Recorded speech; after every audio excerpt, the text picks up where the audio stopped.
আসসালামু আলাইকুম, welcome to my channel Iti's kitchen vibe. আশা করি সবাই ভালো আছেন। দেন আজকে আমি আবার চলে আসি একটা রেসিপি লইয়া আপনাদের লগে। আজকে পাবদা মাছ রান্না শেয়ার করবো। শরীরটা যেহেতু ভালো না আর এক পায়ে দাঁড়ায় রান্না করতে হয়, তাই আমি বেশি কিছু রান্না করবো না, শুধু এক পদই রান্না করবো। তাই আমি আজকে পাবদা মাছ নিয়েছি। এখন আমি পাবদা মাছটা মাইখা লইতেছি। প্রথমে আমি ভাইজা লমু। আজকে আমি পাবদা মাছটা রান্না করবো পেঁয়াজ টমেটো দিয়া। মানে আমি হলুদ আর লবণ দিয়া পাবদা মাছটা মাইখা লমু ভাজনের লেগা। দেখেন আমি পাবদা মাছটা মাইখা লইতেছি। আশা করি আমার ভিডিওটা আপনাকে ভালো লাগবো। অবশ্যই আমার রেসিপিটা দেখতে হইলে আপনাকে প্রথম থেকে শেষ পর্যন্ত আমার সঙ্গে থাকতে হইব। আমার ভিডিওটা দেখবেন, আর যদি ভালো লাগে আমার ভিডিওটা দেখা অবশ্যই আমার চ্যানেলটা সাবস্ক্রাইব করে দিবেন যারা নতুন আছেন। দেখেন আমি কড়াইটা বসায় তেলও দিয়ে দিছি। আমার কড়াইটা গরম হয়ে গেছে। আমি যেহেতু এই কড়াইতে সবসময় ভাজা পোড়া করি, মাছ টাছ ভাজি, তাই এই কড়াইটা একটু কালো হয়ে গেছে। আপনারা এটা দেখে কোনো খারাপ কিছু মনে করেন না। তেলতেলা কড়াই একটু কালোই থাকে। আমি মাছগুলো দিয়ে দিতেছি। এখন আমি মাছটা হালকা ভাজা লমু। আমি এটা বেশি কড়া করে ভাজবো না। মাছটা ভাজা হয়ে গেছে। এখন আমি এটা উঠাই লইতেছি।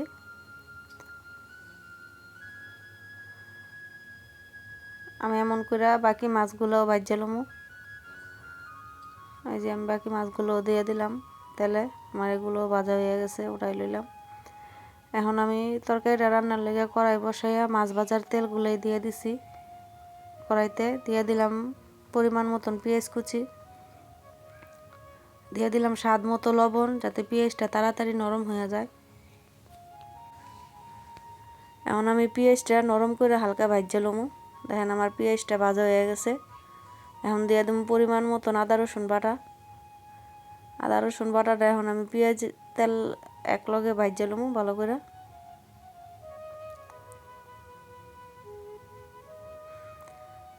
দিয়ে দিলাম সামান্য একটু পানি।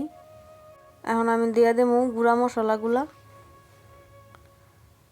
প্রথমে দিয়ে দিলাম হলুদের গুঁড়া। এখন দিয়ে দেবো মরিচের গুঁড়া, আর দেবো সামান্য একটু ধনিয়া গুঁড়া। দিয়ে ভালো করে মশলাটা কষাই লমু। দেখেন আমি লাইরা চাইরা ভালো করে মশলাটা কষাই লইলাম। এখন দিয়ে দিলাম কয়েকটা কাঁচামরিচ কাটটা। কাঁচামরিচটা আমি ভালো করে এটার লগে কষাই লমু। দেখেন আমি ভালো করে মশলাটা কষাই লইছি। ওখানে দিয়ে দেবো আমি টমেটোগুলো। দেখেন আমি অনেকগুলো টমেটো দিয়ে দিলাম। এই পাবদা মাছটা এইভাবে রান্না করলে খুবই টেস্ট হয়। দেখেন আমার টমেটোটা ভালো করে কষাই লইছি। টমেটোটা কষানো হয়ে গেছে। এখন আমি এতে দিয়ে দেবো পরিমাণ মতন পানি। আমি তরকারিটা আজকে একটু মাখা মাখা রাখবো, একদম শুকামো না, আবার একদম ঝোলও রাখবো না। এখন আমি অপেক্ষা করবো যতক্ষণ না এই পানিটা ভালো করে ফুটটা ওঠে, মানে বলকায়। দেখেন আমার পানিটা বলকায় পড়ছে। ভালো করে জাল করে লইছি আমি আমার তরকারিটা। এখন আমি মাছটি দিয়ে দিলাম।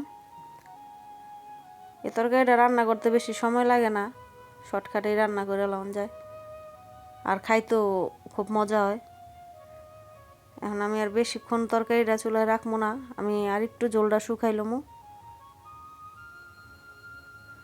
দেখেন আমার তরকারিটা হয়ে গেছে। এখন আমি ধনিয়া পাতা দিয়া তারপর তরকারিটা নামাই লমু। আজকের রান্নাটা আমি এইখানেই শেষ করতেছি। আমি আর বেশি কিছু রান্না করবো না, শরীরটা যেহেতু ভালো না। আশা করি আপনাকে ভিডিওটা ভালো লাগছে, আর আপনাকে অসংখ্য ধন্যবাদ আমার ভিডিওটা প্রথম থেকে শেষ পর্যন্ত দেখানোর লেগা। যদি ভালো লেগে থাকে অবশ্যই আমার চ্যানেলটা সাবস্ক্রাইব করে দিবেন।